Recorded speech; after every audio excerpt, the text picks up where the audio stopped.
Boa noite, boa tarde, não sei que hora que você vai estar vendo esse vídeo, mas hoje nós vamos falar sobre a crise de 29, que foi uma crise que ocorreu nos Estados Unidos, que teve impacto para o mundo todo, né? Acabou com muitas economias e teve muitos desfechos aí. Então vamos começar. Se você gostou da ideia do vídeo, já vai deixando seu like, se inscreve no canal. Deixa o sininho ligado, porque a gente posta bastante vídeo e é bem bom para estudar essas coisas assim. Então vamos começar. A crise. Após a Primeira Guerra Mundial, os Estados Unidos prosperaram muito. Pelo fato do conflito não ter sido travado em seu território, a economia estadunidense não sofreu danos decorrentes dos combates. A guerra reabilitou os europeus, permitindo os Estados Unidos que se tornasse o principal exportador de mercadorias de todo o planeta, responsável por 30% das exportações. Beleza. Os Estados Unidos saíram muito bem economicamente da Primeira Guerra. Já a Europa, não. O desemprego cresceu, a inflação desvalorizou a moeda nacional de lá, por exemplo, da Alemanha. Isso empobreceu a população bastante. Aí, com o tempo, eles estavam no começo dependendo um pouco dos Estados Unidos, comprando bastante coisa, mas não foi preciso. Mas com o tempo, quando eles queriam recuperar suas economias, estavam focados nisso, essas potências europeias adotaram medidas para proteger e estimular as suas indústrias, restringindo as importações. Aí beleza, o desemprego cresceu e a inflação galopou, beleza. As medidas protetivas afetaram os Estados Unidos, que passou a representar uma queda significativa no volume das exportações para a Europa. Com os baixos salários dos trabalhadores, a queda dos preços dos produtos agropecuários, causada pela redução do consumo, a retração dos mercados interno e externo, a economia dos Estados Unidos estava diante do problema da superprodução. Beleza. Os Estados Unidos saíram da guerra, da Primeira Guerra, muito bem. Aí, como os caras estavam comprando, retração dos mercados externo e interno. Essas são as palavras certas. Os Estados Unidos não pararam de produzir, como eles estavam produzindo bastante, e não pararam. Só que não tinha comprador. Isso atrapalhou muito, porque teve muitos problemas dessa superprodução. Beleza, vamos passar. Bolsa de valores. Aí falou que é ação, beleza. Muitos especuladores recorriam a empréstimos bancários para comprar ações. Eles não tinham como pagar os empréstimos contraídos. Assim, milhares de correntistas não tiveram seus depósitos garantidos pelos bancos, provocando quebras no sistema bancário dos Estados Unidos. Beleza. Tá tendo problema pra caramba lá. Muitas coisas ruins que tá acontecendo lá, esse negócio de ação, de empresa, porque principalmente o que acontecia? Os caras criavam uma empresa fantasma, aí aparentava estar muito bem, está crescendo economicamente, tá tendo um bom rendimento, e as pessoas vendo isso estavam achando que as ações, compravam ações, né? E estavam achando que as ações valorizariam. Só que na verdade essas empresas, né, ou eram fantasmas, então não ia nem valorizar nem desvalorizar, ia acontecer nada e não ia conseguir o dinheiro de volta. E quando não eram fantasmas, tipo, as empresas aparentavam estar muito bem, mas não estavam quase falindo. E ao invés das ações subirem quando os caras compravam, as ações desciam. Então eles não tinham lucro nenhum. E fora que as empresas não tinham como pagar direito. Então deu muito ruim, muito ruim.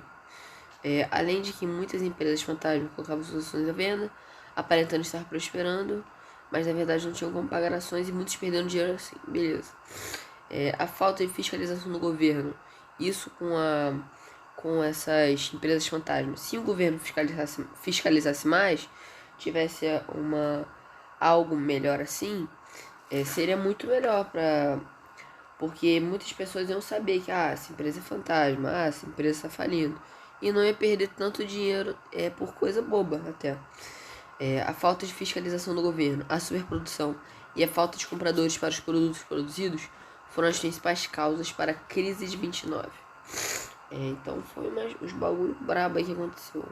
Impactos da crise no mundo. Nos Estados Unidos, em 1929, o desemprego subiu de 400 mil para 16 milhões. Os quais não podiam contar com previdência social, ficaram na miséria. Os efeitos ocorreram no mundo capitalista na década de 1930, na Europa Ocidental, com os Estados Unidos cobrando dívidas de economias que estavam se reajustando, desabaram novamente. E os soviéticos não sentiram a crise. Beleza. Na Europa, muitas potências que saíram da Primeira Guerra Mundial, Estados Unidos deu uma emprestada do dinheiro para eles. E os Estados Unidos estava mal, teve que cobrar de volta. Então essas potências que estavam melhorando desabaram novamente, então tudo ruim. Os soviéticos não sentiram a crise. Por quê? Porque eles eram socialistas, ainda são. Então eles não eram capitalistas, não tinham princípios capitalistas, então não era bem fechado até hoje a economia soviética. Beleza. Na América Latina, os países latinos foram bravamente afetados pelo longo período de crise econômica, que foi conhecido como a Grande Depressão, tá? Grande Depressão, vou ler aqui, não está aí no slide. Período prolongado de crise econômica, marcado pela redução drástica da produção, do comércio, dos serviços, a exemplo do que ocorreu nos Estados Unidos, beleza. Vamos seguir aqui. Argentina e Brasil, por exemplo, tinham economias baseadas na importação de gêneros primários, que caíram muito de preço, como trigo, carne bovina, café, e parte da capital investido estrangeiro era nesses países, no caso a Argentina e Brasil. A crise do capitalismo devastou a economia mundial da época, porque muitos países estavam prosperando, começaram a prosperar mais, mas deu tudo ruim de novo. Então chega um cara aí chamado Franklin Roosevelt, que prometeu recuperar a economia estadunidense. Chegou lá, falou, vou implantar o New Deal. Beleza, colocou o New Deal. O que era o New Deal? Abandono do liberalismo, que era principalmente abandono do liberalismo tem a ver com falta de fiscalização. Principalmente do que ocorreu lá com as ações, não tinha fiscalização direito. Então esse liberalismo foi meio que o governo intervindo mais no Estado. Não, o Estado, no caso, intervindo na economia. Pra, essa empresa aqui tá falindo, não sei o que. Essa empresa aqui é fantasma. Por exemplo, isso. Política de intervenção direta no Estado, na condução da economia.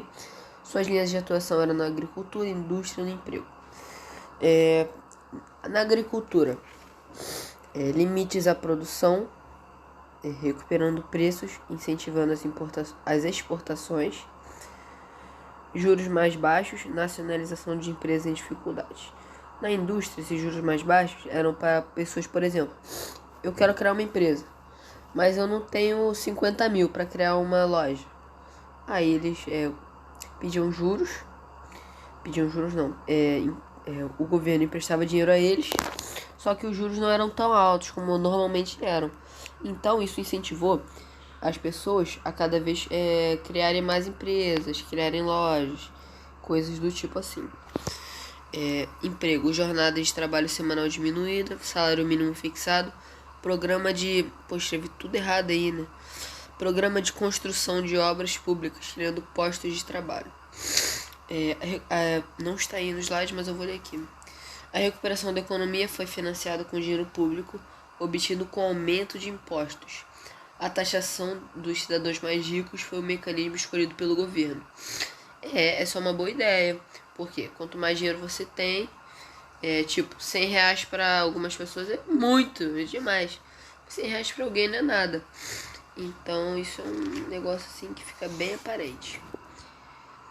Galera, finalizamos. Esse foi o vídeo que eu tinha pra hoje. Se tiverem... Nós vamos postar mais um vídeo aí sobre a Segunda Guerra Mundial, né? O Mano Renan. E é isso aí.